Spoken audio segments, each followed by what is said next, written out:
Je me tenais près de la table des desserts au mariage de mon frère, un plateau de parts de gâteau à la main, quand j'ai entendu quelqu'un rire. Avant de commencer l'histoire, n'oubliez pas d'aimer et de vous abonner à la chaîne pour voir plus d'histoires comme celle-ci. Au début, j'ai cru qu'il riait d'une blague. J'ai souri sans réfléchir, prête à distribuer d'autres assiettes, jusqu'à ce que j'entende la voix de Méline s'élever au-dessus de la musique. On dirait la serveuse, a-t-elle lancé en me pointant directement du doigt. Les invités autour d'elle ont éclaté de rire. Jasper, mon frère, a gloussé avec eux comme si c'était anodin. J'ai senti la chaleur me monter au cou. J'ai ri aussi, par instinct, faisant semblant que cela ne me blessait pas. J'ai baissé les yeux sur ma robe simple, mes chaussures éraflées, mes mains qui tremblaient légèrement. J'ai continué à avancer, disposant les parts sur la porcelaine blanche, me sentant plus petite à chaque pas. À l'autre bout de la salle, mon fils Liam m'observait. Son petit visage, habituellement si ouvert et doux, était crispé, sa mâchoire serrée. Avant même que je puisse cligner des yeux, je l'ai vu se faufiler à travers la foule vers la cabine du DJ. J'ai senti la panique monter dans ma poitrine. J'ai commencé à le suivre, le plateau en équilibre dans mes mains, en l'appelant doucement. Il a atteint le micro juste au moment où la musique s'estompait entre deux chansons. Liam a saisi le micro à deux mains, l'a porté à sa bouche et a dit d'une voix qui n'a pas tremblé une seule fois. En fait, c'est elle qui a payé ce mariage. La salle entière est devenue silencieuse. Les rires se sont éteints comme si quelqu'un avait coupé les fils d'un spectacle de marionnettes. Tous les visages se sont tournés vers lui, puis vers moi. Et dans cette seconde figée, j'ai vu le sourire de Méline s'effondrer, comme un masque qui tombe. Si vous m'aviez demandé ce matin-là ce que je ressentais à propos du mariage, j'aurais dit que j'étais fier. Épuisé, oui. Les nerfs à vif, absolument, mais surtout fier. Mon petit frère Jasper se mariait. Peu importait que ce soit moi qui ai rencontré les fournisseurs, payé les acomptes en retard, réglé les crises de dernière minute quand les chèques étaient refusés. Peu importait que mon nom n'apparaisse jamais sur les cartes de remerciement. Je me disais qu'on ne tient pas les comptes en famille. Aimer, c'est être présent. J'avais fait un double service la veille au restaurant, puis j'étais resté debout la moitié de la nuit pour défroisser le smoking de Jasper et recoudre un accroc dans la robe d'une demoiselle d'honneur, une robe que Méline avait commandée 2 tailles trop petites pour l'une de ses amies.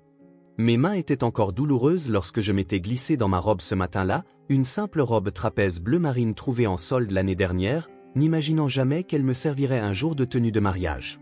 J'avais glissé une mèche de cheveux derrière mon oreille, mis un peu de mascara et m'étais dit que cela n'avait pas d'importance si personne ne me remarquait.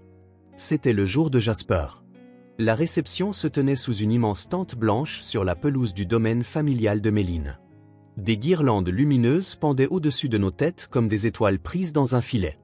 Un orchestre de jazz jouait une musique douce et élégante, tandis que des serveurs en uniforme noir et blanc circulaient entre les invités avec des plateaux d'argent remplis de champagne.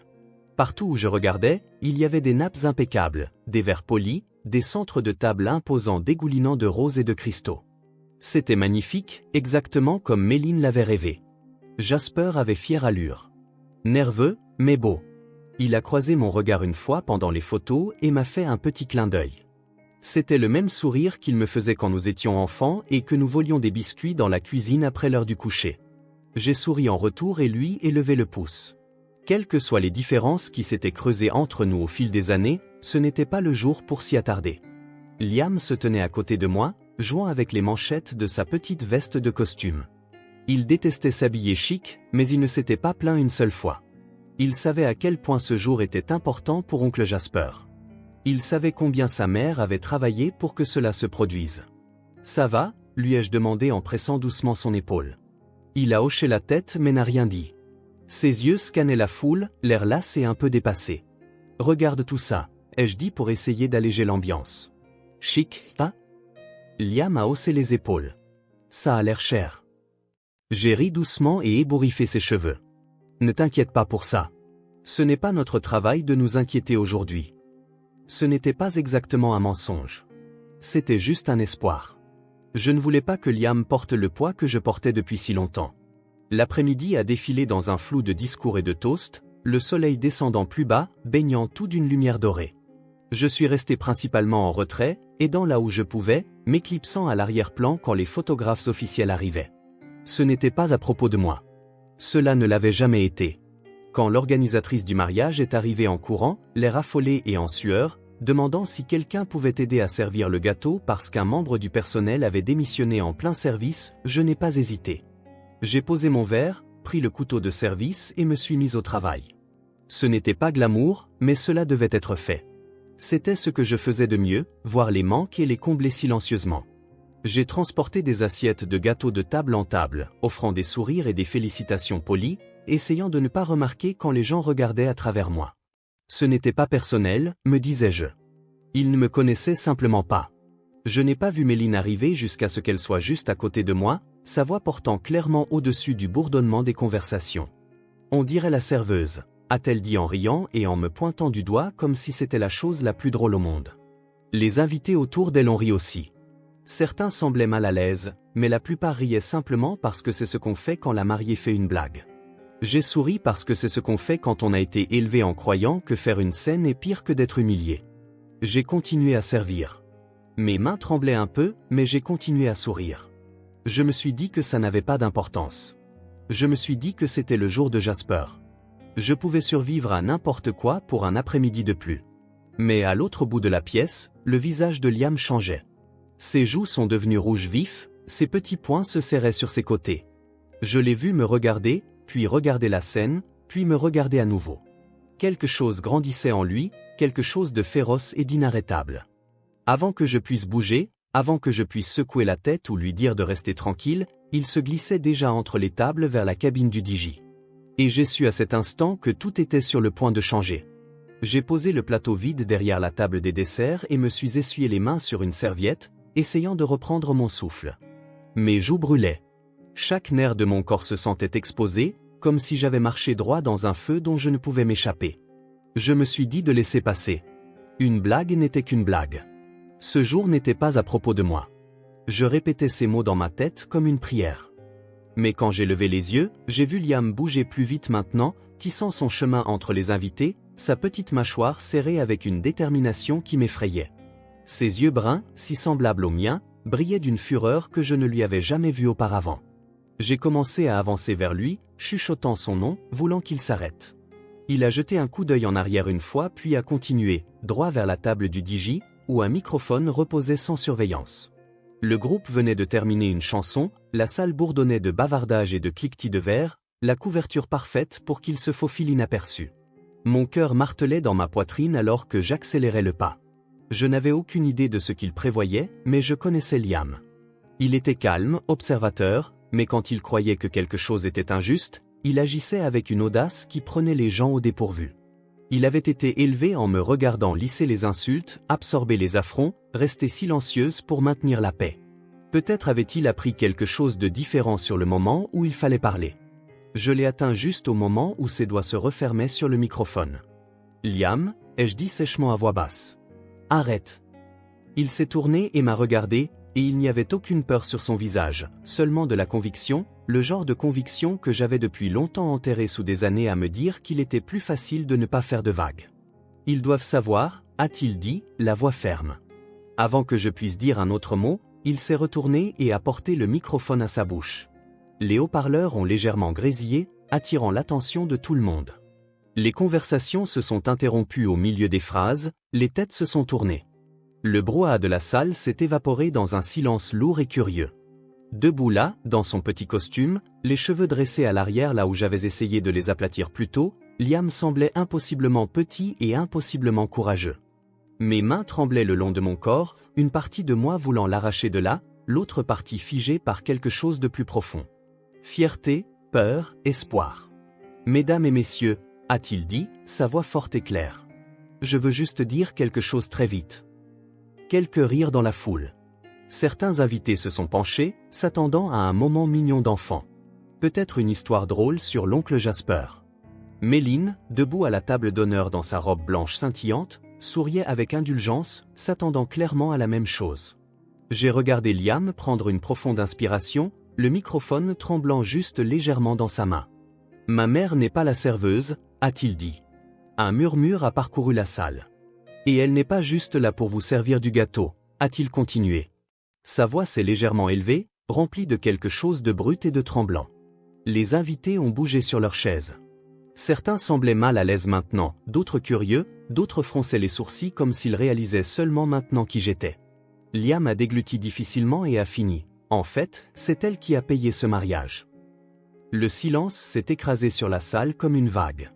Plus de musique, plus de cliquetis de verre, juste une immobilité stupéfaite à couper le souffle. Je suis resté là, chaque partie de moi endolorie. Je voulais le tirer de l'estrade. Je voulais l'envelopper dans mes bras. Je voulais disparaître. Je voulais crier. Je ne savais pas quelle envie était la plus forte. À la table d'honneur, le visage de Méline s'est figé. Sa main, à mi-chemin de lever une flûte de champagne, a plané dans les airs. Sa bouche s'est légèrement ouverte, puis s'est refermée. La couleur a quitté ses joues, la laissant pâle et presque translucide sous les guirlandes lumineuses. Jasper s'est tourné brusquement vers moi, son expression sauvage, confuse, coupable, tout à la fois. J'ai vu les yeux des invités passer de Liam à moi, puis revenir. Certains avaient l'air embarrassés. Quelques-uns avaient l'air honteux. Une poignée semblait impressionnée, comme s'ils me voyaient peut-être pour la première fois de la soirée. Liam a reposé le microphone soigneusement sur la table, puis m'a regardé. Son visage était calme, stable. Il ne l'avait pas fait pour les applaudissements. Il ne l'avait pas fait pour le drame. Il l'avait fait parce qu'il avait vu quelque chose de mal, et il voulait le redresser. Je suis resté figé un instant, puis j'ai senti mes pieds bouger vers lui. J'ai tendu la main et pris la sienne, la serrant fort. Il a serré en retour, petit mais féroce. Derrière moi, les voix commençaient à s'élever à nouveau, basses et gênées au début. J'ai entendu le raclement de chaises, des raclements de gorge. Le monde, étourdi un instant, recommençait à tourner, mais rien n'était tout à fait pareil. La fissure s'était déjà formée. La coquille parfaite de cette journée était brisée. Et là, debout main dans la main avec mon fils, j'ai réalisé que quelque chose avait bougé en moi aussi. Quelque chose dont je ne savais même pas que j'avais besoin. Je n'étais plus invisible. Pendant un moment, je suis resté enraciné sur place, tenant la main de Liam dans la mienne, sentant tout le poids de la salle peser sur nous. Les chuchotements fusaient à travers les tables comme des insectes. J'entendais mon nom passer d'une bouche à l'autre, certains le disant avec surprise, d'autres avec pitié, quelques-uns avec quelque chose proche de l'admiration. J'ai pensé à courir. J'ai pensé à prendre Liam dans mes bras et à me glisser hors de la tente, m'échapper avant que quiconque ne puisse dire quoi que ce soit, avant qu'ils ne puissent tourner leur attention vers moi avec des questions, des jugements et des excuses que j'étais trop fatigué pour accepter. Mais ensuite, j'ai baissé les yeux vers Liam. Ses petits doigts enveloppaient les miens avec une force qui me stabilisait. Son visage était calme, ses épaules droites, comme s'il n'avait aucun doute qu'il avait fait la bonne chose. J'ai réalisé que si je courais maintenant, je lui enseignerais quelque chose de dangereux. Je lui dirais que dire la vérité signifie avoir honte, que défendre quelqu'un qu'on aime doit être suivi par la retraite et le silence. J'avais passé tant d'années à me dire qu'il était noble de baisser la tête, d'avaler sa fierté au nom de la famille. Mais debout là, à côté de mon fils, je voyais les choses différemment. Le silence n'avait rien arrangé. Il avait seulement rendu plus facile pour les gens d'oublier ce que j'avais fait pour eux. J'ai serré sa main, sentant un déclic se produire en moi. Une décision prise sans colère, sans amertume, mais avec une certitude tranquille que je ne m'étais jamais permis de ressentir auparavant. Je n'allais pas courir. J'ai redressé ma colonne vertébrale et levé le menton. J'ai regardé à travers la tente vers l'endroit où Jasper se tenait. Son visage était pâle, sa bouche serrée, ses mains se crispant et se décrispant sur ses côtés. Je pouvais voir la guerre qui se déroulait en lui. Il voulait me défendre, mais il ne savait pas comment. Il voulait arranger les choses sans avoir à faire face à la vérité. Nos yeux se sont rencontrés à travers la distance. Pendant une seconde, il ressemblait au petit garçon qui me suivait dans le jardin avec une épée en jouet, jurant qu'il me protégerait des monstres. Maintenant, c'était mon tour de protéger quelque chose. Ma dignité, la croyance de mon fils que dire la vérité compte. J'ai fait un pas en avant, marchant avec Liam vers le centre de la tente. Je pouvais sentir les yeux nous suivre, le poids d'une centaine de regards. Je n'ai pas faibli. Liam marchait un demi-pas devant moi comme s'il menait la charge. Quand nous avons atteint le centre, Jasper a fait un pas vers nous, le visage décomposé. « Ara » a-t-il dit, sa voix basse, rauque de culpabilité. Je ne savais pas qu'il allait dire quelque chose. Je l'ai regardé fixement. Peut-être qu'il n'aurait pas dû avoir à le faire. Méline se tenait quelques mètres derrière lui, raide et silencieuse, ses mains agrippant les côtés de sa robe. Elle évitait mon regard, faisant semblant de tripoter son bouquet. Je n'ai pas crié. Je n'ai pas pleuré. Je n'ai pas fait de scène. J'ai simplement tendu la main, ajusté la sangle de mon sac sur mon épaule, et j'ai dit assez clairement pour que les tables les plus proches entendent, « Félicitations pour votre mariage. J'espère qu'il vous apportera toute la joie que vous recherchez. » Il n'y avait aucune malice dans ma voix, juste une sorte de grâce fatiguée qui a fait détourner le regard à quelques personnes, honteuses. Je me suis tourné vers Liam. « Prêt à y aller, bonhomme ?» Il a hoché la tête, les yeux brillants de larmes non versées. Pas de tristesse, mais de l'énormité du moment. Alors que nous nous dirigions vers la sortie, j'ai entendu Jasper m'appeler à nouveau. Je me suis arrêté, mais je ne me suis pas retourné. « Je suis désolé, » a-t-il dit, la voix brisée. « Tu méritais mieux. » Pendant une seconde, j'ai envisagé de regarder en arrière, mais ensuite j'ai pensé à toutes les fois où j'avais attendu ses excuses, espéré, imaginé qu'elles changeraient quelque chose de fondamental entre nous. Maintenant qu'elles étaient venues, elles semblaient presque hors de propos. J'avais déjà changé. Je n'avais pas besoin de ces mots pour valider ce que je savais maintenant. Sans un mot, j'ai poussé le rabat de la tente et suis sorti dans l'air frais du soir. La main de Liam chaude dans la mienne. Le ciel au-dessus était large et clair, les étoiles commençant tout juste à percer à travers le bleu qui s'assombrissait. La nuit sentait l'herbe fraîchement coupée et quelque chose de doux, peut-être les dernières traces du gâteau de mariage dérivant dans l'air.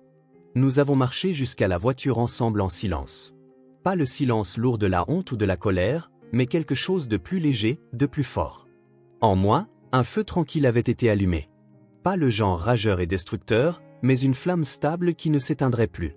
Je savais qui j'étais. Je savais ce que j'avais fait, et je savais ce que je n'accepterais plus. J'avais passé si longtemps à penser que je devais rester petite pour maintenir la paix, pour garder l'amour. Mais une paix bâtie sur le silence n'est pas une vraie paix. Et l'amour qui a besoin que vous soyez invisible n'est pas un vrai amour. Plus maintenant. Pas pour moi. Pas pour Liam. L'air frais m'a enveloppé alors que Liam et moi nous éloignions de la tente. La musique derrière nous devenait plus douce à chaque pas. J'ai déverrouillé la voiture et il a grimpé sur le siège arrière, gardant toujours ses petites épaules droites, ayant toujours l'air prêt à affronter le monde s'il le fallait. Je suis resté là un moment, une main sur la poignée de la porte, inspirant la nuit. J'aurais pu monter. J'aurais pu démarrer et tout laisser derrière moi. Mais quelque chose en moi a hésité. Une vie à ravaler ma fierté avait fait que partir semblait être le seul choix. Ce soir semblait différent. Avant que je puisse me dissuader, je me suis retourné vers la tente. À travers les rabats ouverts, je pouvais voir les invités commencer à se disperser.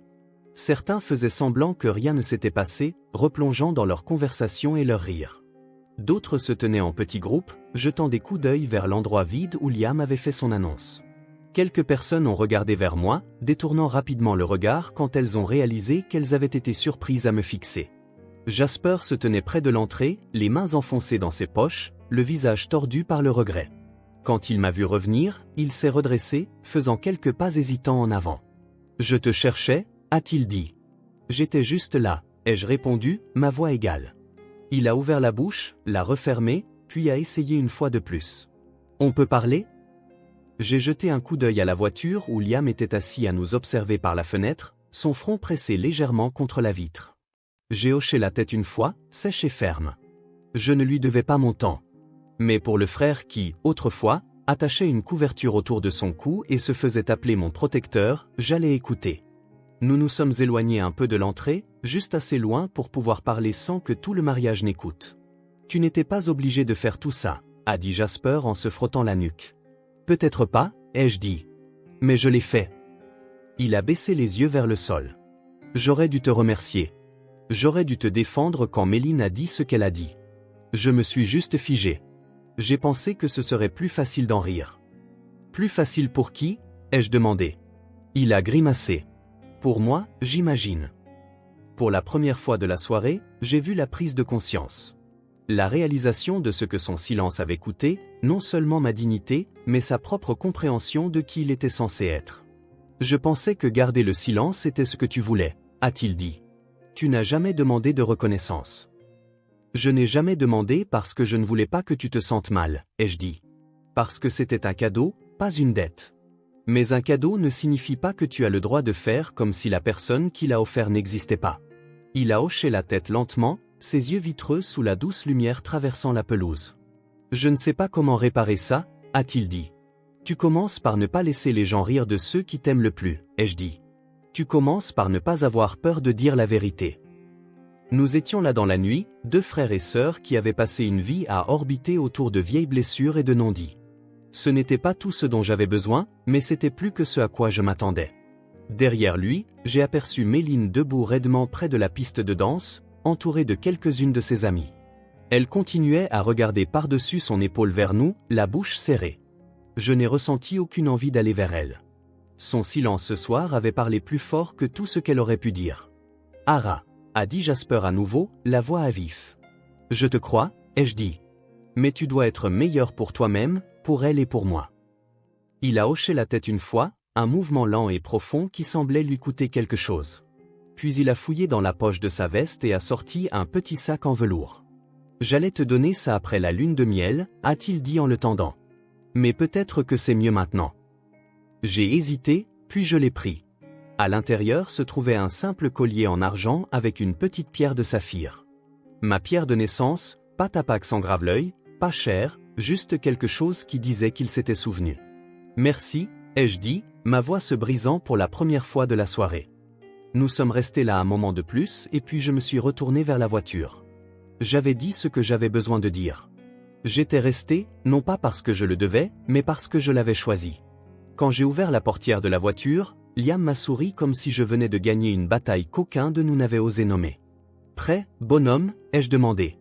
Il a hoché la tête si fort que ses cheveux sont tombés sur son front. « Prêt ?» Alors que nous nous éloignions du domaine, les lumières du mariage s'estompant derrière nous, j'ai senti quelque chose se soulever de mes épaules. Pas le souvenir de ce qui avait été dit ou fait, mais le poids de toutes les fois où j'étais restée silencieuse alors que j'aurais dû me tenir droite.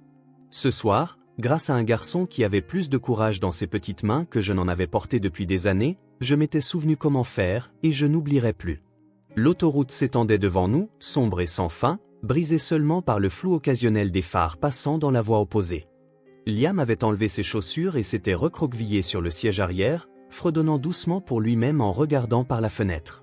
Je gardais une main sur le volant et l'autre reposant légèrement sur mes genoux, mon pouce effleurant distraitement le petit sac en velours qui vivait maintenant dans la poche de mon manteau. Je pensais que la tristesse viendrait une fois que nous nous serions éloignés du domaine. Je pensais que le regret me trouverait. Cela avait toujours été le schéma. Rester silencieuse, ravaler la blessure, rentrer à la maison avec la poitrine serrée et la tête pleine de mots que j'aurais souhaité avoir dit. Mais ce soir était différent. Il n'y avait pas de tristesse assise dans la voiture avec nous. Seulement une paix tranquille et stable. Liam a bougé, s'asseyant plus droit, sa voix brisant le silence entre nous. « Est-ce que je t'ai attiré des ennuis ?» a-t-il demandé, le ton incertain maintenant que l'adrénaline était retombée. Je l'ai regardé dans le rétroviseur, croisant ses yeux inquiets. « Non, ai-je dit. Tu m'as rappelé qui je suis. Tu as fait exactement ce dont j'avais besoin. » Il a souri, un sourire petit mais réel, et s'est adossé au siège. La vérité était que, pendant si longtemps, j'avais porté mon invisibilité comme une armure. Je pensais que si j'étais assez serviable, assez agréable, assez facile à vivre, je gagnerais une place où j'aurais ma place. Mais l'appartenance, achetée au prix du silence et du sacrifice, est fragile. Elle s'effrite la première fois que vous demandez plus. Elle disparaît au moment où vous avez besoin d'être vu comme plus qu'utile. Regarder Liam me défendre sans hésitation avait ouvert quelque chose en moi. Ce n'était pas une question de fierté ou de colère. C'était une question de dignité, de revendiquer enfin le droit d'être visible sans s'excuser. Le souvenir du mariage semblait déjà lointain, comme un chapitre qui s'était terminé avant que je réalise avoir tourné la page. L'expression figée de Méline, les visages stupéfaits des invités, la honte de Jasper. Ils retourneraient tous à leur vie, leurs petits drames et célébrations. Mais j'étais partie différente, plus forte, plus claire. Je savais qu'il y aurait des chuchotements, des membres de la famille essayant d'arrondir les angles, des excuses glissées dans des conversations maladroites, des invitations tendues avec des sourires prudents. Certains ponts pourraient brûler, que je le veuille ou non. J'avais fait la paix avec ça. Certains ponts sont faits pour brûler, afin que vous n'oubliez jamais de vous choisir vous-même la prochaine fois. J'ai allumé la radio assez bas pour qu'elle remplisse la voiture d'un doux bourdonnement, mais pas assez fort pour interrompre le calme entre nous. Liam a fermé les yeux, sa respiration devenant régulière, la tension quittant enfin son petit corps. Alors que les kilomètres défilaient, je pensais au genre d'exemple que je voulais être pour lui.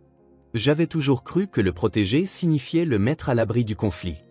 Maintenant, je comprenais que la vraie protection signifiait lui montrer comment entrer dans une pièce et savoir qu'on y a sa place, peu importe qui essaie de vous dire le contraire. Cela signifiait lui apprendre que la gentillesse n'exige pas le silence et qu'aimer quelqu'un ne signifie jamais se faire petit. Quand je suis entré dans notre allée, la lumière du porche était encore allumée, jetant une lueur douce sur les marches fissurées et la peinture écaillée. Ce n'était pas un manoir comme le domaine familial de Méline, mais c'était chez nous. C'était bâti sur des nuits tardives et des petits matins, sur des sacrifices et des rêves cousus ensemble avec plus d'espoir que d'argent. J'ai garé la voiture et coupé le moteur. Pendant un moment, je suis resté assise là, regardant le soulèvement et l'abaissement de la poitrine de Liam, laissant la gratitude m'envelopper comme une couverture. Gratitude pour le garçon qui m'avait vu.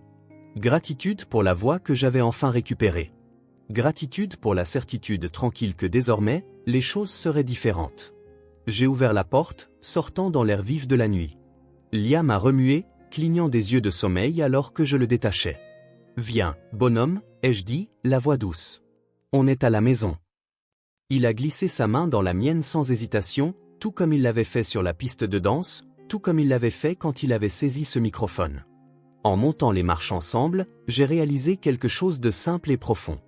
J'avais passé si longtemps à me battre pour faire partie des célébrations des autres, attendant une invitation pour être vu, pour compter. Mais ce soir, j'ai compris. Je n'avais pas besoin de permission pour compter. J'avais toujours compté et je compterai toujours. Et c'était suffisant. Si cette histoire vous a touché, si elle vous a rappelé quelqu'un que vous aimez ou même si elle vous a rappelé votre propre force, j'adorerais que vous me le montriez en retour. S'il vous plaît, aimez la vidéo si elle a signifié quelque chose pour vous. Partagez-la avec quelqu'un qui pourrait avoir besoin de l'entendre aujourd'hui. Laissez un commentaire ci-dessous et racontez-moi votre histoire. Je lis tout le monde et elle signifie vraiment beaucoup pour moi. Et si vous voulez plus d'histoires vraies sur le fait de trouver sa force, la famille et de se défendre, appuyez sur ce bouton d'abonnement et rejoignez cette communauté. Merci d'avoir passé un peu de temps avec moi aujourd'hui. Restez fort, restez gentil, et rappelez-vous toujours, vous n'avez pas besoin de permission pour compter.